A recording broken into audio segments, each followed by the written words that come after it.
he said, Mama, something happened last night. I'm like, what happened? He said, his sink had sewage coming out the sink all day long. So he got tired of it and he kept asking for water. They kept denying him water, bottles of water, wouldn't get him the clean water. So he asked for the warden to come down.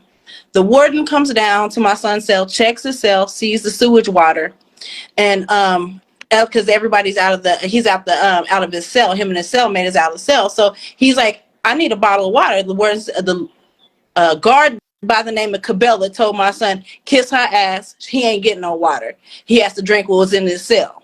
So my son said, you know what? I'm going to go ahead and go back in my cell, because he knew tomorrow was going to be the day we finally see each other. So as my son turns around, the warden tells them to light my son up. They shot my son and his cellmate with close range paintball guns, sprayed them both with pepper spray, and then made them wash off in the sewage water.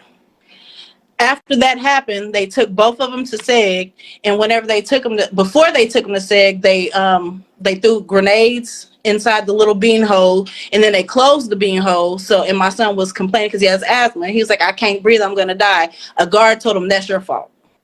After they got him out the cell, they took him to SEG at that time. And when they got to SEG, they brought all their stuff, all the belongings. They soaked my son's all his belongings in pepper spray, his clothing, his bedding, all his stuff that he had, and they took his tablet. He's not even on a write-up. There's nothing in his file. I've been calling down there to see what I can do to get some help. No one's responding. I even have people reading my posts that are inboxing me, telling me that their family is missing. They haven't talked to their family in so long, months at a time, and wanted me to check on their son and their boyfriend, things like that. And my son still has not been seen in medical yet. He's still locked up in SEG. Now, he had a cellmate before. They got in trouble for something, so he got restricted because the cellmate got restricted. So basically, whatever the cellmate got, he got. So my son has been on restriction, hasn't been able to do commissary, hasn't been able to use the phones, and hasn't been able to get any visitors since 2022, since he got there. She hasn't physically even laid eyes on her son since 2022. That's not fucking right. That is not right.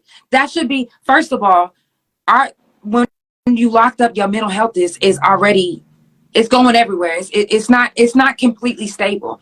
So if you have the family members, we all know how it feels to get them letters, them visits, them when you don't get to have that and it's taken away from you. They are literally trying to strip you of everything and make you literally break. They trying to break them mentally.